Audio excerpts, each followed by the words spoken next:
Well, I'm just going to press this button and we're going to start. Yeah. Assalamu alaikum, everyone. Today is the fourth and the last session of the book Tauheed al-Muffadal. It is by the companion of Imam Jafar Sadiq alayhi salam. I'm just going to quickly review the last three sessions. So the first session was about the human being and the creation. How Allah subhanahu wa ta'ala has created us, the reasoning behind it, and the arguments for the Tawheed oneness, that there is indeed a creator, a designer, and there is indeed a faultless plan with ingenuity that is in place. The second session, we studied about the animal kingdom. I know a lot of people liked it. It was about interesting facts about the animals and the wisdom behind it. And how Allah has created it. And there was a lot of information for us to learn as we are still learning, right? We have only scratched the surface of the ocean when it comes to exploring the species Allah subhanahu wa ta'ala has created. Maybe in hundreds and thousands of years, maybe we'll be able to know a bit more about it. But everything has a reason in wisdom, and nothing is useless, as we learned in the last session about the environment, that even cow dung or the Platypus plant is actually very useful. It was used for making paper in the old Egyptian time. Cow dung is used as a manure for all the vegetables and crops that grow. The plant name in Arabic, when it was considered at that time useless, was khadia. It was one of the plants there. So we learned that. We learned about the solar system, plants. We learned about the wisdom that some stars move with different distinct velocities, which we can say different speeds. We learned that some of the stars are fixed, and there is a reason behind all of that. We learned that some fixed stars were used for navigation until the modern era, where we have created these GPS satellites, all these things. At that time, one of the reason was there, and they were also reason for finding where the north is, where the south is, and other things, right? Today's session, which is the last session, is about natural disasters. And I want everyone to be very attentive and listen, because one of the most prime example when is given against against Allah, against his Tawheed, his wisdom, is the natural disaster. And I hope it helps kids, youth, and adults, everyone, whoever listens to that why and how to answer it and how to know the reason behind it. So it's very interesting. It is one of the common questions where you get shot down, where people come and say, if there is a creator and there is a God and he's all merciful, he's so kind, why are there catastrophes, disasters? So we will be covering this. So this is today's session, natural disaster. I'm going to start with, hopefully the click starts working.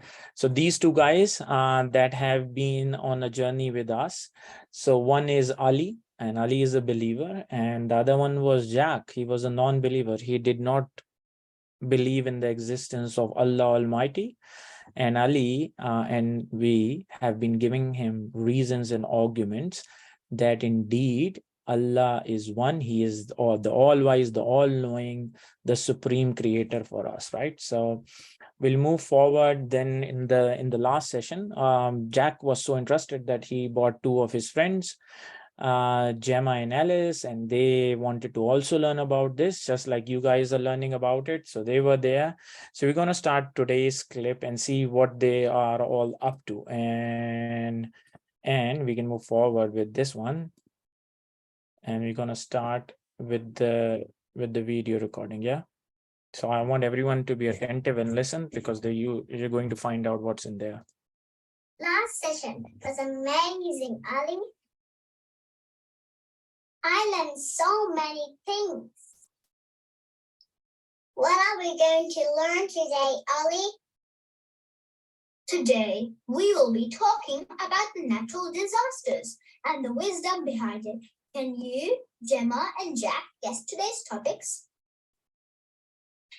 Can you guys help my friends guess today's topics? Okay, I'm gonna pause here, and all the kids there, can you guess what today's topics are? Can you guess what constitutes part of the natural disaster? Tsunami waves, Yeah, tsunami. Yeah, tornado, earthquake, Volcano eruption, yeah, they're all part of it. bushfires, earthquake, Yes, earthquakes. I've got an earthquake right on the right top corner. Yes. What else? What else is part of the natural disaster? Can you see anything else? hailstorm, Yeah, hailstorms are part of natural disasters. Yeah. flooding, Flooding. Yeah. lightning, Lightning landslides, can cause, yeah, major disasters. What else? What fire, else do you what is on the right? landslides, What is something that we have been going through since 2020? lots of rain, Yeah, lots of rain. What's on the right corner? What is something that everyone went through? Can you look at the picture on the right corner, bottom? COVID, yes. COVID, Yes, and COVID is an epidemic. What's in the middle? What's the other natural disaster that everyone has to go through? It's natural and it occurs, and people think it's a disaster when it happens. dog, the dog, Death, yes, death. death, indeed it is. And death is part of it. So these are some of it. So I'll just continue with it. Thank you, everyone. You guys can go on mute and we'll continue with the story here as they move forward. And you guys can think in your brain all, and there were some cool natural disasters, tornadoes, volcanoes, all of these eruptions can cause, and it's natural. There are so many things. We'll be covering few of them and the reason behind it, right?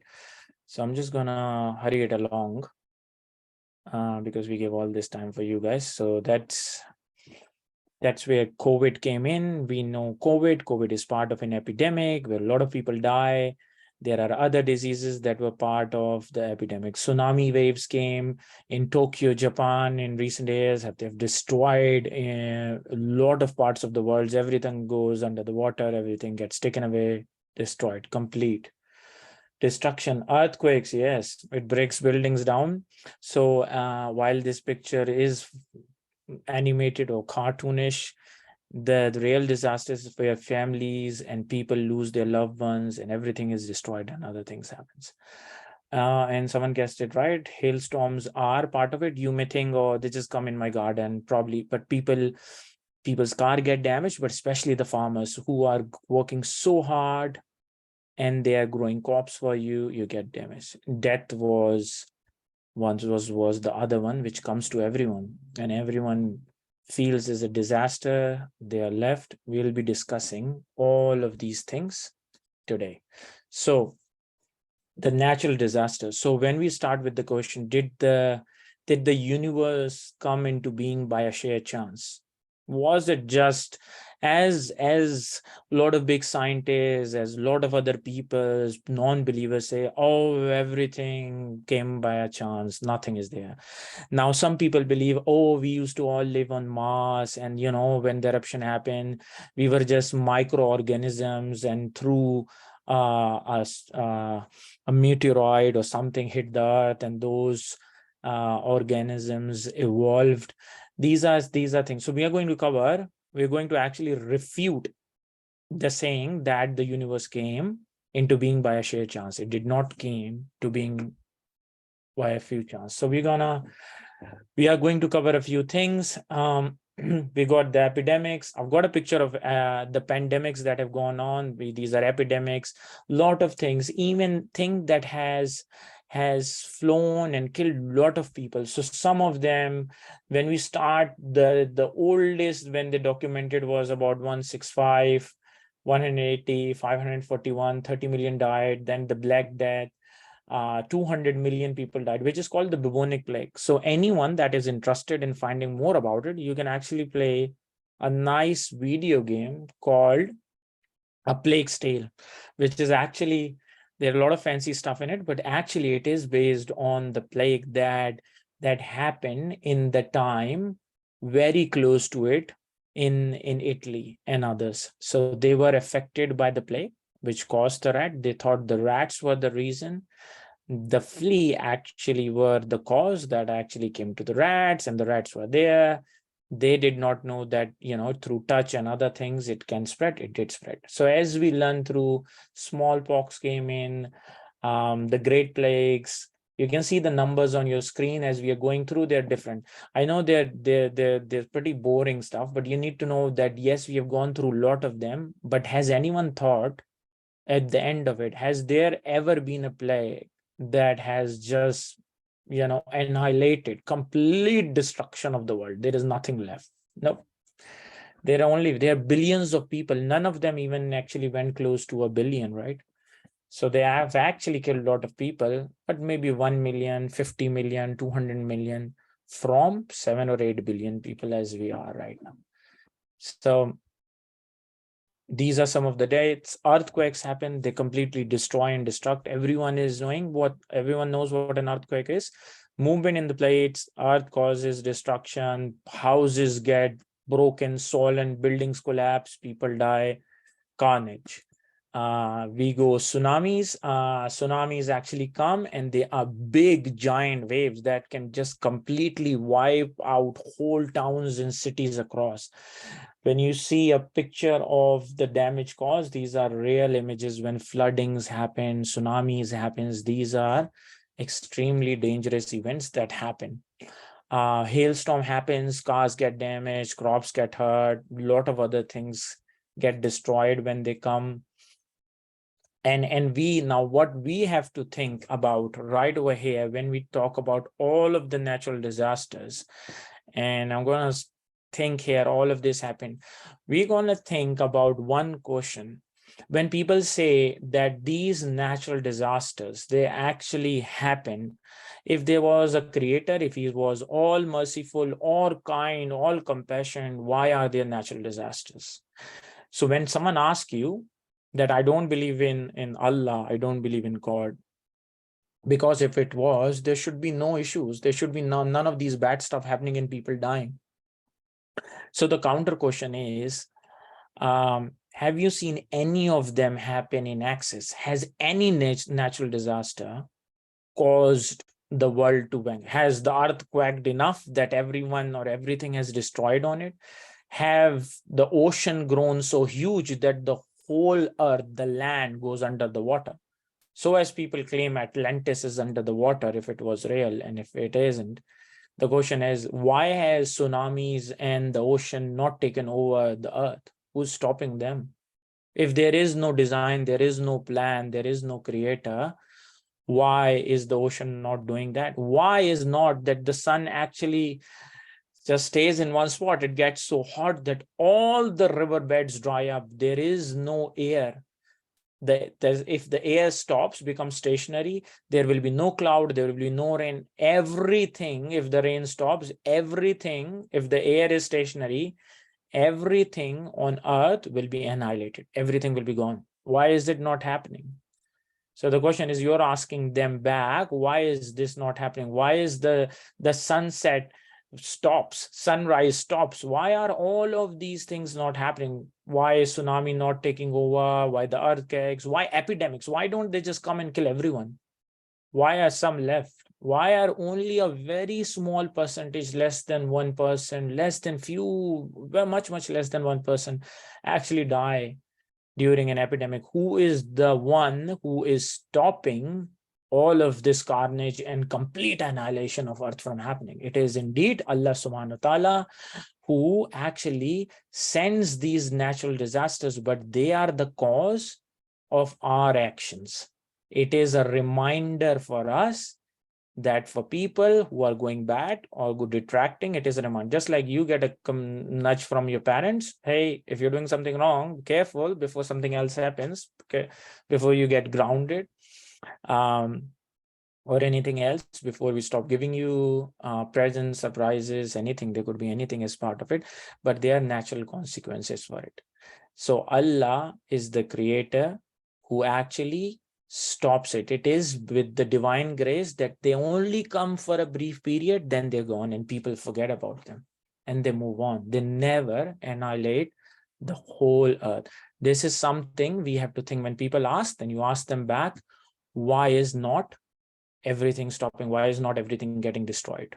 The whole planet gets destroyed. That's the thing we know. It's because of Allah and his kindness that he sends it as a heat for us to get heat from, for us to get a reminder that we have to do good things. We have to be careful. Otherwise, people will continue doing whatever they want and there would be no reminder for them.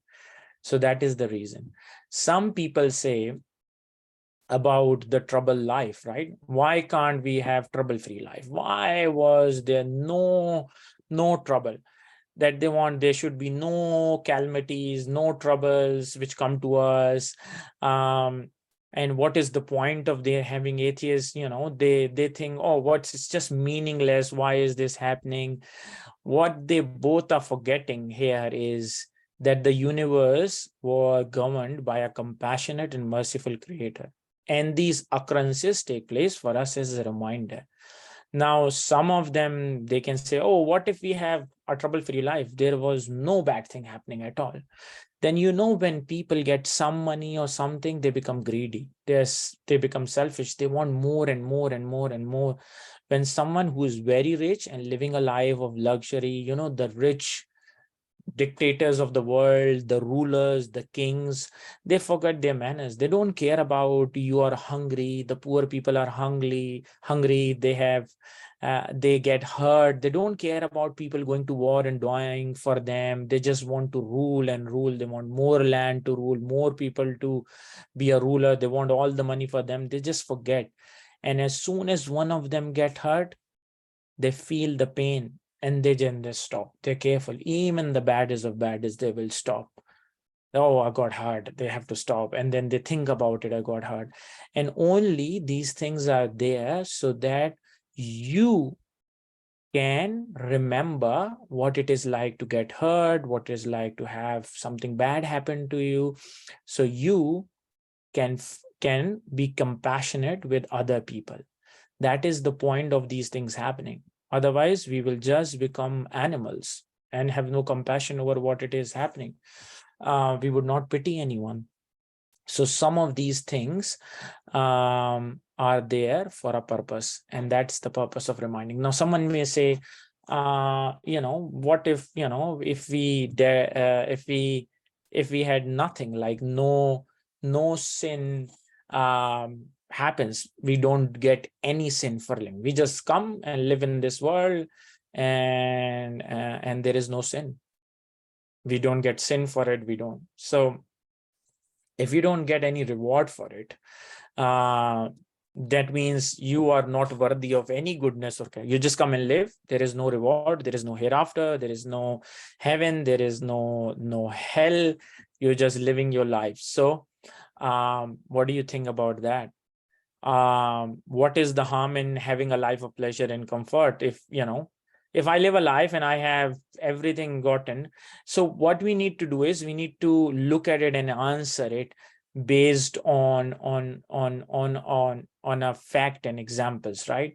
So if I ask you or anyone to just sit idly and assure you that you will get everything in life, all you have to do is just sit and not do anything, and ask him if they would agree.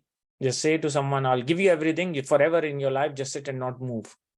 No mind would agree to do that. So I've got a better example than that. I want to play a game with everyone. So I want to play a game with everyone. Is everyone ready? Who wants to play the game with me? Me. Okay, all right. So whoever wants to play a game, so the game starts. So everyone that is on the call, I'm playing a game with you. The game is starting. Are you ready? Yes. Yes.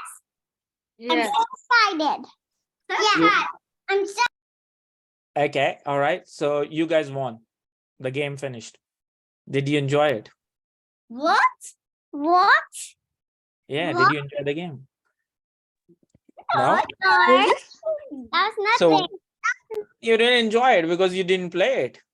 So that's what we are asking when we say, we don't want to do any effort. So this is an example. If you play a soccer game and I say, hey, let's play a soccer game. And then at the end, instead of playing a game, I just hand over a cup to you. You take it back home and it's a big, beautiful cup. You display it and someone comes to you and say, hey, mate, what did you play? And you say, oh, I played soccer. And I won for it. And he said, oh, how many scores did you? Oh, actually, we did not play. I just won without playing.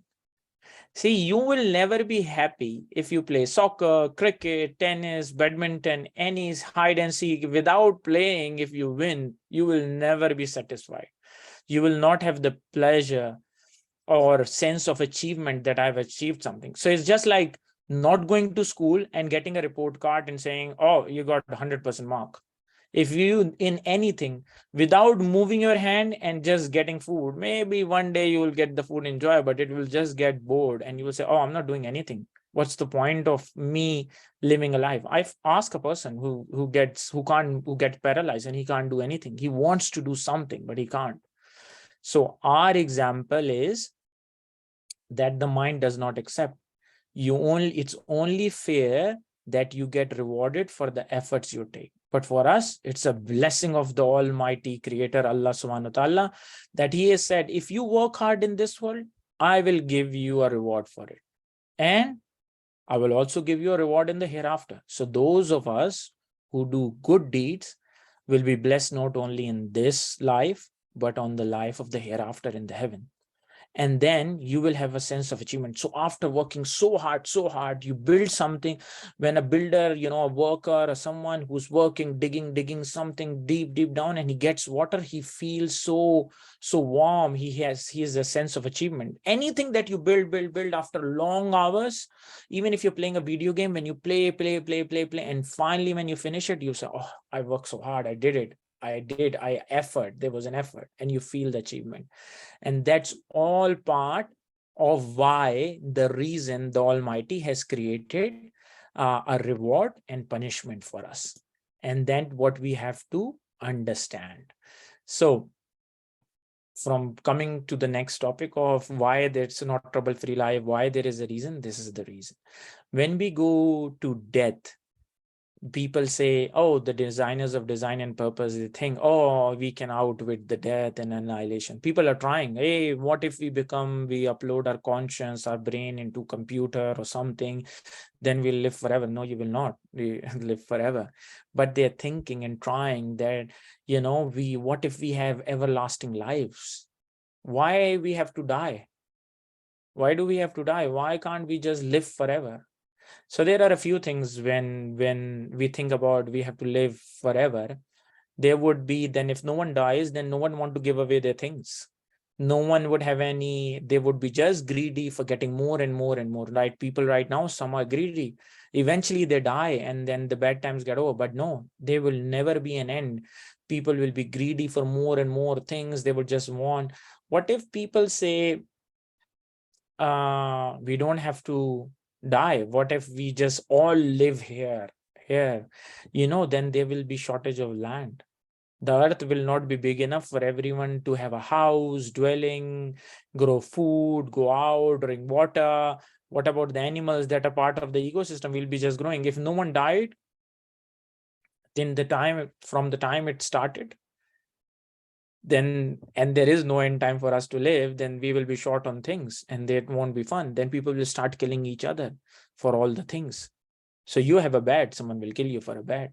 You have a house, someone will kill your family to give a house to their family. There will be shortage of resources and other things. So there are a lot of reasons that we need to think. If we had an everlasting life, no one would have been content with their possessions. They would just want more and more. No one would have liked to part away from their things. They would want all of their things. They say, I'm going to live forever. So, sooner or later, we get some toys, we keep them and say, oh, I'm just going to play with it. I'm going to use it. I don't want to give it. Sometimes you feel like that, but sometimes you never ever play with it for years and years and years. You just have it. And people will start becoming tired of their life because they would have nothing to do. So there is a reason for the death to come, and what if there were no people? What if someone says, what if they were all people created together at the same time, right? Let's talk about when somebody wants to live forever, they don't want to give a test, and they want all of their troubles to removed. They just say, I don't want any troubles, I don't want any diseases, any bad thing happening, let's just get rid of it. Now, the same reason that I gave at the start, for natural disasters, people would have fallen into evil ways and disobedience. If there was no repercussion on you, no stopping, no punishment for someone who did bad, someone kills someone, someone robs something, if there is no punishment, then they will do more and more. People will think they are invincible. Oh, I'm not going to get any punishment. They will be not scared of anything. They won't be. They will just continue doing bad things, and they will just be distracted. And then the good people, what's the point of doing anything good for reward? Because there is nothing to get reward for. You just live there. Then what's the point of being good? What's the point of holding up and sacrificing and listening to right now as we do? We stop from doing bad things that in the shaitan is tricking us to do. We're not doing it. What happens then? What if then they say, oh, okay, there will be too many people to live there? Then again, what if all the humans were born? Then the other one of the other condition is, what if all people were born at the same time? What if we just get enough people on the earth that the earth needed, and then no people were born? Then you are stopping. Think about, what if we were the people who were to come here and get a reward, and it happened at the time like 10,000 years, 20,000, 50,000 years ago. The earth was full, that's it. No more new creatures coming into the world, no more us coming, no more animals, no more humans coming into the world. Then we would have been deprived of the blessing of Allah, not only in this world, but also in the life forever and ever, here in the hereafter. When we get a reward, we will be gone. So these are the things that we have to really think. Yes, if people don't die, the world population of people will be so many, and the hunger, and there will be hunger, there will be no houses, there will be shortage of things. So there is a reason why Allah has created death. There is a reason why we get sick. Now, sometimes we will say, oh, some good people, what's the point of good people getting sickness or something bad happening to them? Okay, we get it. Bad people do bad things and they get punishment. Sometimes they get punishment after a long time. What happens to the good people? Why are they getting punishment? Why are they sometimes get misfortunes? Because the reason is that they was, sometimes when you're praying to Allah, sometimes it's just a reminder. Allah checks you if you're still thankful, and also a reminder for you to pay more attention. Sometime our attention is getting diverted. I'm thinking about some delicious food when I'm praying my namaz, or thinking about playing a video game, or thinking about playing with my friends, how I'm going to play that game, what am I going to do. It's just something where you say you start focusing on Allah. And for them it is a reminder. Yes, I was getting distracted. So sometimes it is a blessing. Sometimes you think something bad has happened, sometimes it's a blessing. And when something bad has happened, and at that time, if you thank your Lord, your creator, Allah subhanahu wa ta'ala, you will get so amazing blessings. Sometimes they are such big hidden treasures and gifts from Allah for this world as well as in the hereafter. But it is the most difficult test to pass for people. I want you guys to focus. Next time something really annoys you, something really bad has happened, you've lost something, something, you have to think about it. Ultimately, if you are thankful, if you had a car, the car goes away. If you had a house, food, something you loved, a pet, a toy, a game, goes away. Something that is really bad, and it's for kids, adults, everyone, at that time you have the ultimate test to say shukr alhamdulillah and be thankful and pray to your Lord. At that time you will unlock a lot of treasures in this world as well as in the hereafter. But you have to thank your Lord from your heart and not think about the loss that has happened. That is your ultimate test in this world, and you need to prepare for yourself. So that's a hint. If you want a really good surprise, try to do that next time. Now, some people criticize the divine ordinance. What I mean by the divine ordinance is the way the things are, how Allah has ordained them, how Allah through His Holy Spirit has ordained things in this world, how things happen, how in infinite wisdom Allah has chosen things to happen. People just try to criticize. Why? Because they don't understand something, so they criticize. If I tell you, or if you see actually, that a stone is going up in the air, what will you think? That the stone is flying? What will be the first thought that will come in your mind? Is it flying? Who will think when they see a stone in the air that is flying? Is there anyone who will think the stone is flying? No, not me.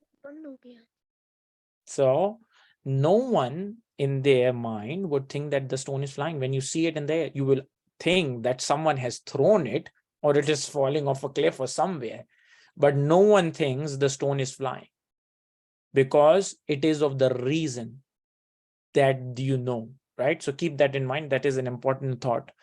That when they see, so these people, when they see the ordinance in the world, they say, oh, some weak people, they always get oppressed. The good people are poor and afflicted with distress. The bad people are very sound and wealthy. Now, Allah hasn't done that. So there's a reason where you're thinking. That's why Allah subhanahu wa ta'ala has given wealth and money to some good people as well.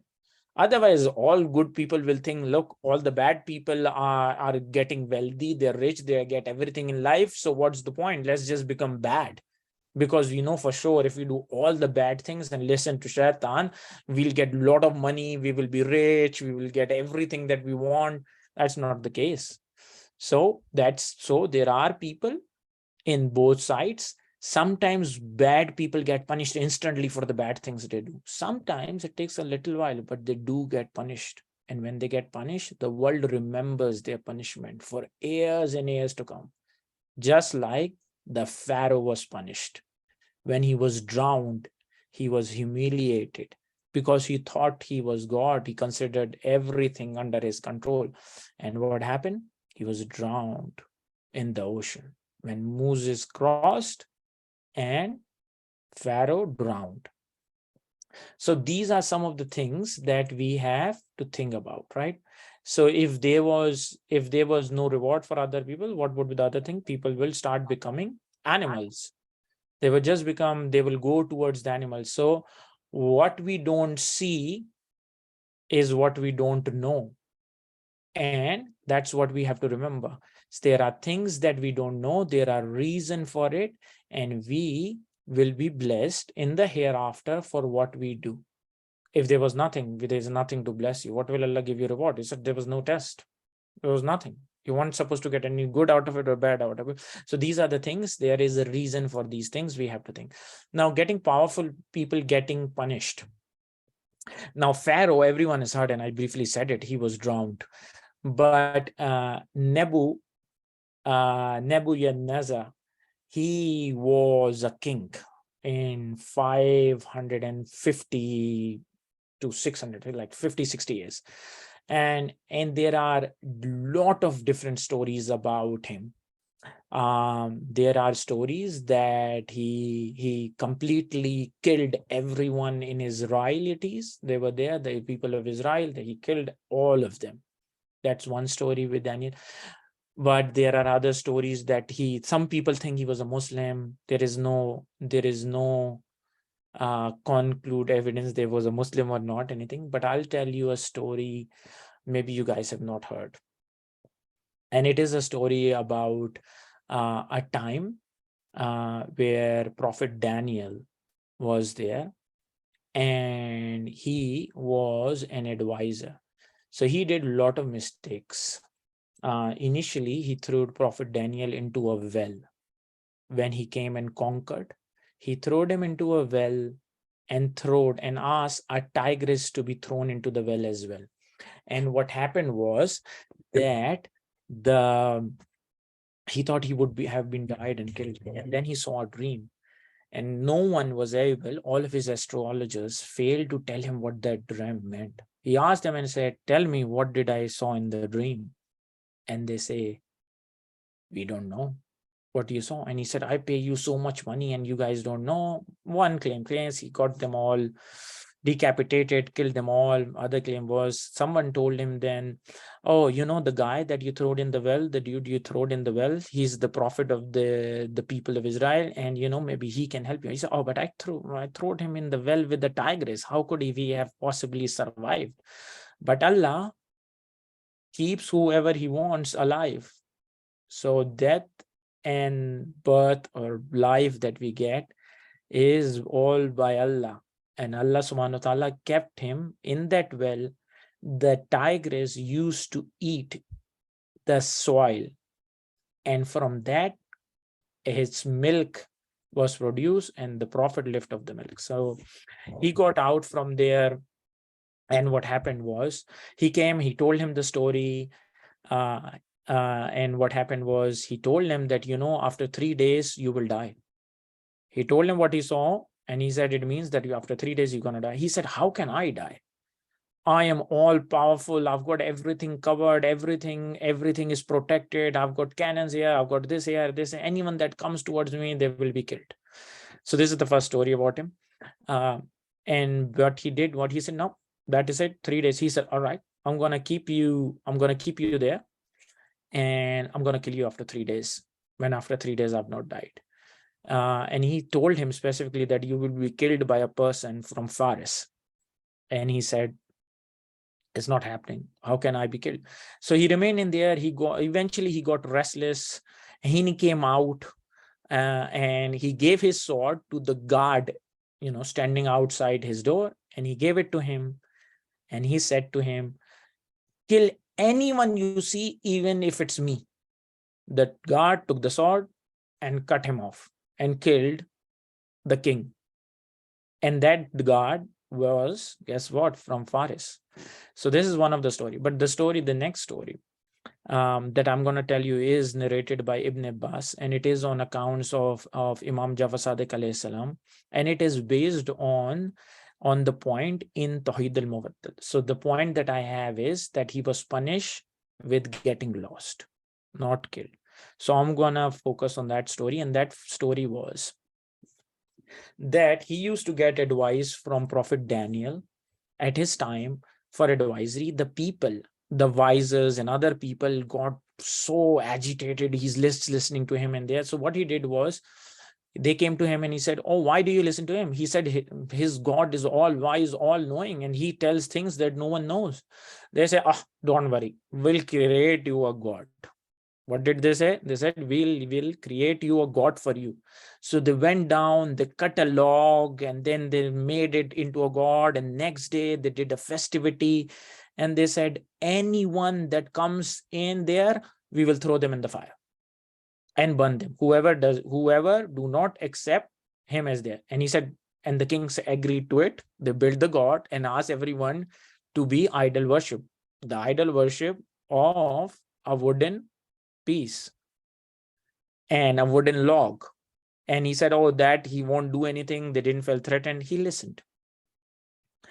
What happened was, as days passed by, he saw that an axe has fallen from the sky. He saw a dream. I'm not going to go in the details of the dream that he saw. He saw a big, large tree that goes all the way up to the sky, and it has birds in it, and beasts are underneath it. There were leaves in it. And then he saw axe fall, that the angel came from the sky, cut off the tree, and the tree was felled, and only the trunk was left.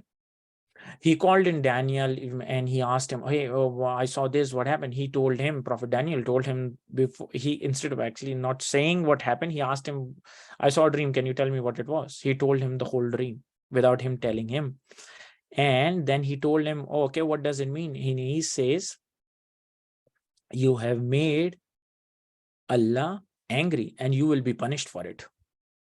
You will be punished for this, the mistakes that you have done. And he said, oh, okay, what do I do?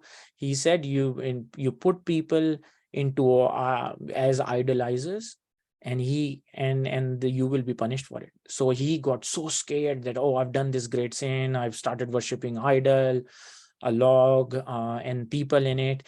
And he cried for 7 days. And at the end of the 7 days, he went to the top of his castle and he turned into an eagle. He turned into an eagle and he flew away.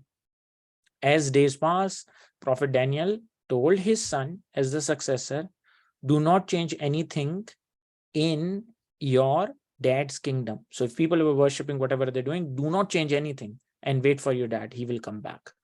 Then after a little while, he got converted into a mosquito and he returned to his place flying back.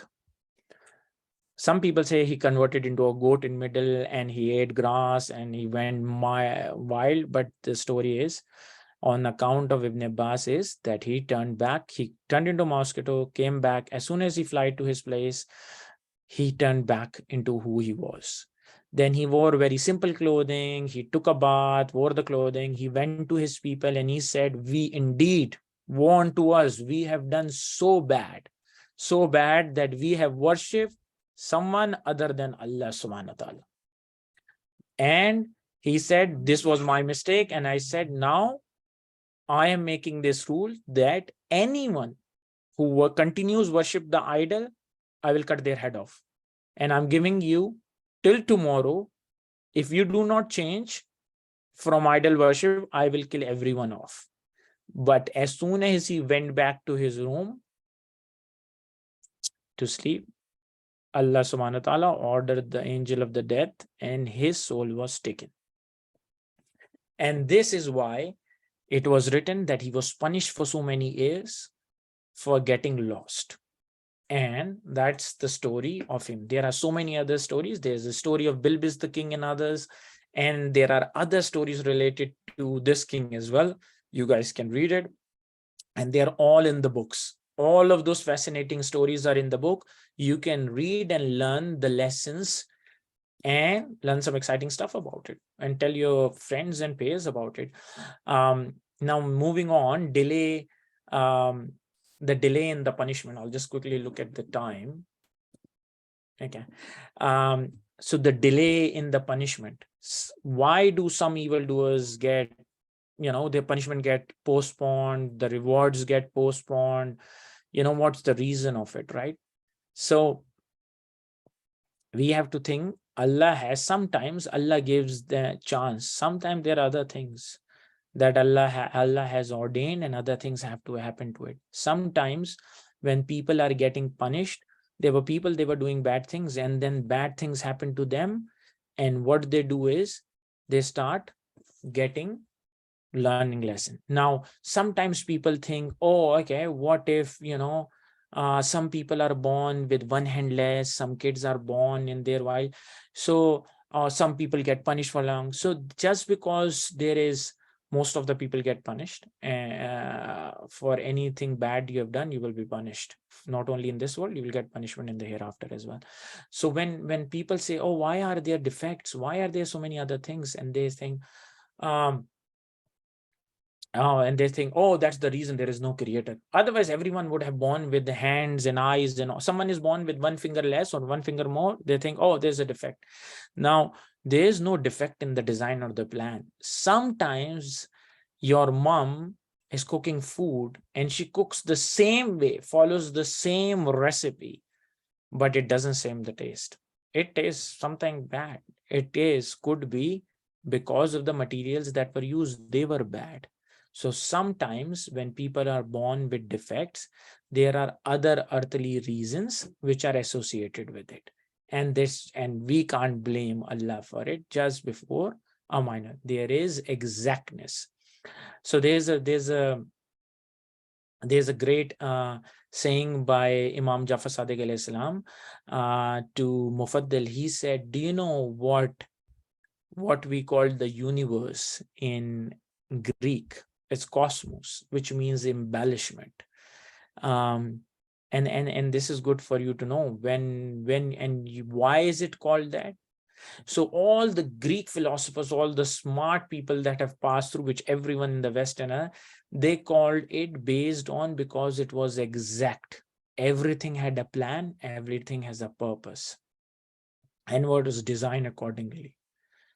And we have to get, and there are a lot of exciting books that we can read about these philosophers. When you go in school, you read their name, you read their saying, but none of them have actually denied the creator. They've all said that this was is just perfect.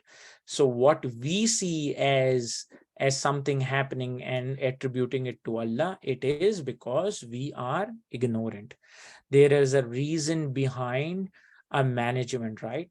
So there is a reason behind a creator, and we have to understand what the creator has created for us. So moving on, some people say, how is weak man charged with knowing the creator without knowing his qualities? So how can you know Allah? How can you know Allah without just knowing what it is? You need to know everything about it, all his qualities about it. And people have been charged with what they can do without their abilities, that is to believe in the creator and to follow his orders and prohibitions, and they have not been charged with knowing his attributes, right? So let's put it up this way. A king is ruling and everyone in his kingdom, and he gives an order, and he says you have to do certain pay tax or do this, and the people have to go and fight the battle. Do you think they will first come and say to the king, hey, hang on a second, king, we need to know everything about you. Are you tall or you short? Are you white or you brown? Do you have black hair or blonde hair? And once we understand everything about it, only then we will submit to you. Only then we will follow your orders. So what do you think the king will do? He will just order you to be executed. He's not asking you to listen to him after you know everything about him. You are in his kingdom and he's telling you. So what we need to do is we need to understand we are in the kingdom of the Almighty Lord, Allah subhanahu wa ta'ala. And he is so merciful, so much compassionate. He has given us everything for our need. And all we have to do is acknowledge him, worship him, because he deserves. And even if we worship every day, all the time, we will not be able to justify what he has given us. So for the air that we take in, the water that we drink, there are so many things we don't even think about it. What if the air gets stopped? Everyone will die. Remember, we will die, and we are not thanking him for all of these things. We need to think we are in his kingdom. We have to follow his orders. We don't have to say, first I have to understand everything in detail about you, only then I will listen to you.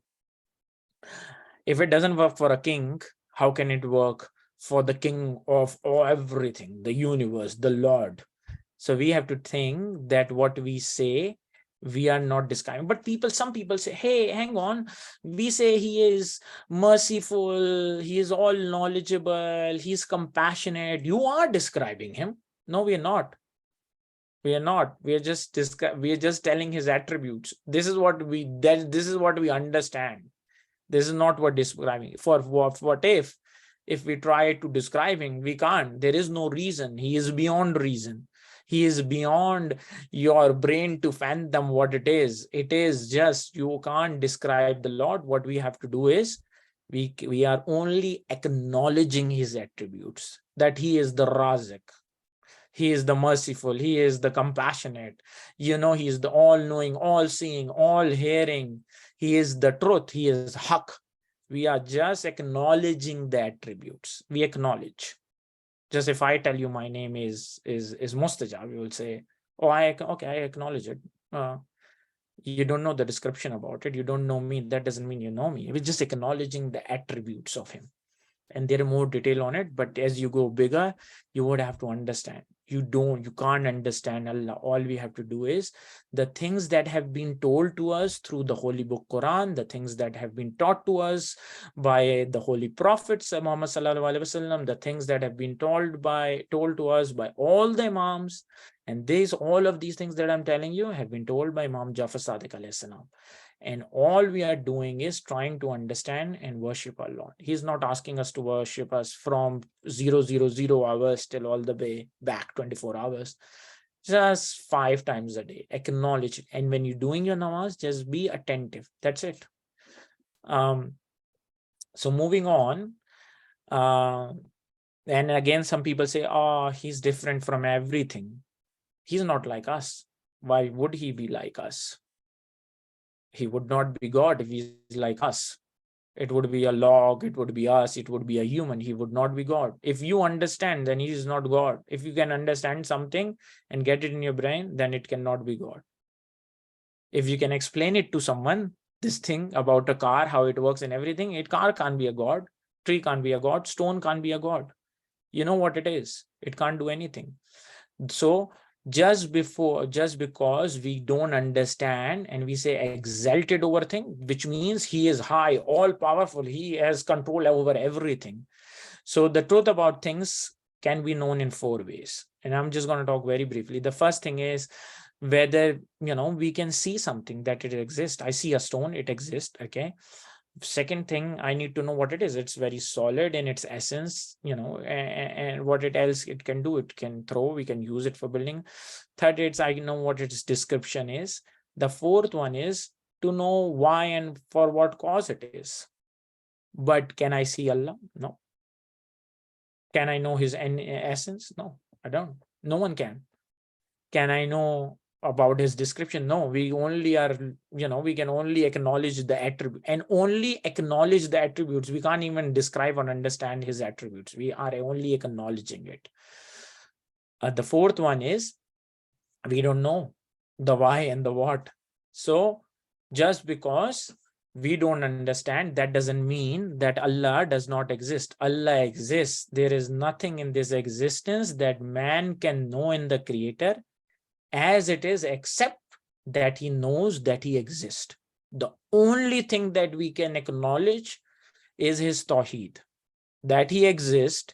He is the all-wise, all-knowing, all-seeing, the all-powerful, the omnipotent God, Allah subhanahu wa ta'ala, and we have to submit to him. If we say how and what is he is knowing his essence, I've covered all of these things. We don't know. We can't do that. It is not valid to give a description to Allah. The knowledge of the man is that he, the Creator, exists. That's it.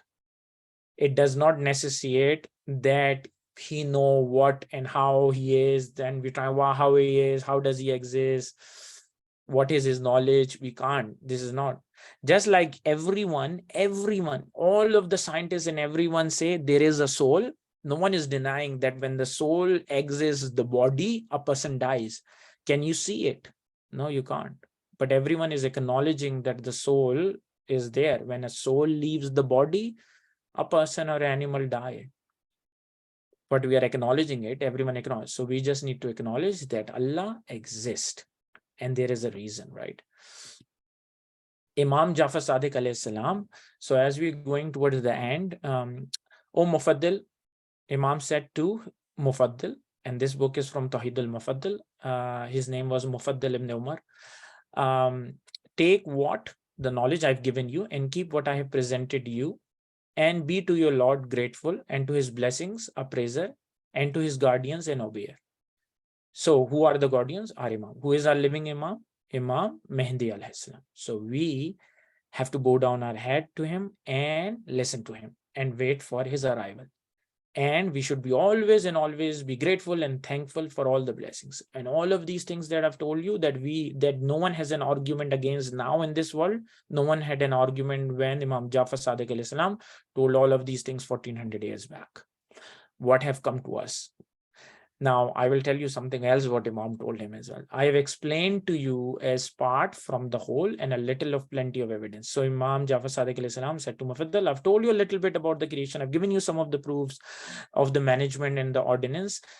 Just think about them. So all I want you guys, when you, all of the things that something come to your mind, think about it. What is the reason? There must be a reason if something is happening. The Allah, the all creator, the all supreme has some reason. So Mufaddal said to Imam Jafar Sadiq Islam, my master, with your assistance, I acknowledge that and will inform of you, inshallah. And he put his hand on him. The Imam put the hand on the chest of Mufaddal and said, keep, and he said, oh, keep memorizing it by the will of Allah and do not forget, inshallah. And then what happened? Mufaddal fainted. And when he got up, he remembered everything that Imam told him in this 4 sessions. He remembered everything. He didn't, even though he bought a book, he wrote everything down, but he just remembered. And he says, praise and be grateful and praise and thanks to Allah. So Imam Sadiq alayhi salam also said Mufaddal, he said to him then, and this is what we don't know much about. So we just have to listen very carefully. And he said, O Mufaddal, make your heart attentive and prepare your attention, mind and tranquility. For I shall deliver to you from the knowledge of the heavens and the earth and what Allah has created in them and between them of his wonderful creatures, and all kind of angels and their ranks and positions up until the farthest loot tree.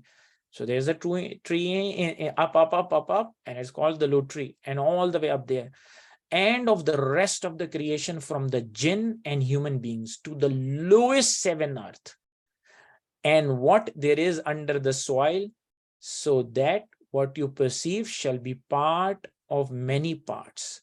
You may leave if you want with the mercy of blessing of Allah. You are to us in an honorable place, and your position in the hearts of the believers is as the position of water to the thirsty. Do not ask me about what I have promised you until I myself tell you. Now, this is, he said, do not ask me what I've asked you until I tell you. But when it was Mufaddal were left and when it was asked to him, he said, I left my master with that which no one had ever left with. And this is where it stops. That did the Imam told him all of these things from the tree. So there are a few things, where the loot tree is, where is the seventh earth? There are so many questions we have to think about, and so many things are in the exciting books that you guys can read and find about. And all you have to do is just look for them. So I want everyone to see all the books and then read about all of the exciting things that we read in the detail. There are so many things. The positions of the angels. Do you know in the Quran it says that the angels are actually holding the sky? I don't know what it means. Maybe we can read about it. There's so many things that we can just read. There's so many exciting stories about the imams and other things. And we need to read about it. So look, what did we learn? There is a reason of the troubles and miseries that come to us. And what is the special surprise hidden? When you are in trouble, with all your heart, thank Allah subhanahu wa ta'ala. At that moment, I can promise you, something will unlock for you that no one can ever tell you. All you have to do is be thankful with your heart and your brain in place when something bad is happening. Be content that I still worship and thank Allah. Just like after all the bad things happen, we go to the stories of Karbala, we listen to it, all the bad things happen in the Karbala. And when Bibi Zainab was asked, what did you saw? And she said, I saw nothing but beauty of Allah. Imagine 6-month-old kid getting cut off, his head cut off, her brother cut off, everything. No one in the history has been through so much pain and trouble. And what she says at the end, I saw nothing but beauty. She did not miss any of her prayer. So if you try to do in our little miseries and troubles that we get in this world, that we can't even compare or think about the troubles and that the Iman had to face, we should be thankful, and then it's unlocked. So there is a reason for miseries, there is a reason for trouble. The world is protected against the horrible calamities and catastrophes. Nothing is drying. The earth is not going under the ocean. The earth is not cracking so that everything goes up. Has Allah destroyed complete nations who started not listening to him? So when they ask, yes, when people became bad and totally stopped worshipping Allah, yes, they were destroyed completely. Can Allah do it? Yes. But thanks to our Prophet Muhammad Sallallahu Alaihi Wasallam, who was sent as a rahmat to us, we are enjoying the blessings and we are waiting for the arrival of our Imam. Okay. So this world is protected and won't destroy. So someone asks you, you say, why is everything not going bad? Why is Earth not annihilated? Why are we still here? That means there is a creator. If there was no planner, no creator, once the fire starts, it should stop. Once the earth starts cracking, it should take over. Once the water comes up, what's stopping the water from soiling the whole land under it? It's too much more. It's so much more. The land is so small. What's stopping it? All of these are small things that come to us. They are as a warning so that we can remember to Allah. So next time when you're in trouble, something bad happens, go and do your namaz, go and worship your Lord, go and thank him, for this is the ultimate test that we are here for. So with this, I'm going to end with a very exciting new video that you guys will. This is where you can read a bit more about it. This is the book that I've read it from. I'm just going to see what happens with Ali and Jack towards the end. Jack, welcome to the house of your Lord, Khane Kaaba. MashaAllah, it is so beautiful. Ali, I am ready to take my Shahada and come out of my life of ignorance and pray to my Lord Allah, who alone is the creator and designer of everything. Jack, raise your hand and repeat after me. La ilaha illallah, Muhammadin Rasulullah, Ali waliyallah, wasiyo Rasulullah, wa khalifatahu bil-fadl. La ilaha illallah, Muhammadin Rasulullah, Ali waliyallah, wasiyo Rasulullah, wa khalifatahu bil-fadl. La ilaha illallah, there is no God but Allah. Muhammadin Rasulullah, our Prophet Muhammad is the messenger of Allah. Ali waliyallah, Imam Ali alayhi salam is the wali, beloved of Allah. Wasiyo Rasulullah, Imam Ali is the successor of the Prophet. Wa khalifatahu bil-fadl, and he is the first caliph of the Prophet. MashaAllah, congratulations, Brother Jack. You are a Muslim now. May Allah forgive your past sins and keep you on Siratim Mustaqim and accept you into paradise, inshallah. All right, there's the end of Jack. And Jack was so impressed with all the arguments that he came out of ignorance and accepted Islam. And he is now a Muslim, right? So all what it tells us is to learn and do great. And there are arguments. When someone tell you there is no Lord, there is no Allah, there is no Tauheed, always think there are books. You can always seek help, ask questions from your adults and read this book. There is so much. I told you just very little from the book. There is so much more in this book and all the other exciting books. There are so many books about stories, treasures, so many special stories that we can learn about. Okay, so we want to now end this session, and I would like to thank Intisar Bhai for his encouragement for me to do this, and providing me the platform of Go to Learning. And it is, I'm deeply thankful to him that he not only for the opportunity, but for me to start reading books. He played a big part, and you are never late to read a book. So start reading something that that you like and interests you, and pray to Allah, and he will give you a lot of knowledge that you will not gain from anywhere else. You need to do your own struggle, and Allah will give you the power that we would need and help the Imam. Okay, I would thank you and hand it over to Intizar Bhai now. Intizar Bhai.